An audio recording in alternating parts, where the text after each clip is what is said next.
Plant FAQs, Ctenanthe setosa. Ctenanthe setosa versus Calathea. I've found that Ctenanthe setosa is easier to care for compared to Calathea, as it handles inconsistent watering better. The foliage of Ctenanthe setosa is less prone to browning edges, which I appreciate in my low-humidity environment. Calathea, on the other hand, has stunningly vibrant leaves that draw more attention and add a tropical feel to my living space. Despite the extra care Calathea requires, its intricate leaf patterns and colors make it a showstopper in my plant collection. When I want a lower-maintenance plant that still offers visual appeal, I reach for Ctenanthe setosa. How to propagate Ctenanthe setosa. Ctenanthe setosa, the fishbone prayer plant, can be propagated in two main ways: stem cuttings and division. Here's a breakdown of both methods. Propagation by stem cuttings. Select a healthy stem. Choose a healthy stem with at least 4 leaves. Ideally, it should be around 5 inches long. Prepare the cutting. Using sterilized pruners, make a clean cut just below a leaf node, the bump where a leaf joins the stem. Remove the lower leaves, leaving only the top 2 to 3 leaves. Rooting the cutting. There are 2 options. Water propagation. Place the stem in a jar filled with fresh, lukewarm water. Ensure at least 1 node is submerged. Change the water every few days to prevent bacteria growth. Once roots reach about 1 inch long, plant the cutting in a pot with well-draining potting mix.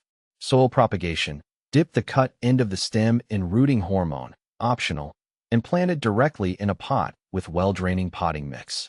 Water lightly, and keep the soil consistently moist but not soggy. Aftercare. Whichever method you choose, place the pot in a warm location with bright, indirect light. Cover the pot loosely with a plastic bag to maintain humidity, optional. Mist the leaves regularly, and remove the plastic bag once new growth appears. Propagation by division. Unpot the plant. Carefully remove your Ctenanthe setosa from its pot. Gently loosen the soil around the roots. Division. Identify natural separations between the plant's growths, each with its own roots. Carefully separate these divisions using your hands or sterilized pruners. Potting. Plant each division in its own pot with well-draining potting mix. Water thoroughly and continue caring for them as you would a mature Ctenanthe setosa. General tips. Propagate your Ctenanthe setosa during the spring or summer growing season for best results. Maintain consistent warmth and humidity around the propagating plantlets. Be patient. It can take several weeks for roots to develop on stem cuttings. Is Ctenanthe setosa toxic to cats? When it comes to my cats, I always want to be cautious about the plants I keep at home. Thankfully, Ctenanthe setosa is non-toxic to cats. Knowing this gives me peace of mind because my curious felines love to explore and sometimes nibble on the leaves. I still keep an eye on them to make sure they don't overindulge, but it's reassuring to know that this beautiful plant is safe for them. How to care for Ctenanthe setosa. Here's how to care for your Ctenanthe setosa. Light. Provide bright, indirect light. Avoid harsh direct sun, which can scorch the leaves. If the leaves lose their variegation and turn greener, it might be getting insufficient light. Water. Maintain consistently moist soil, but avoid waterlogging. Let the top inch of soil dry out slightly before watering again. Use lukewarm water for watering.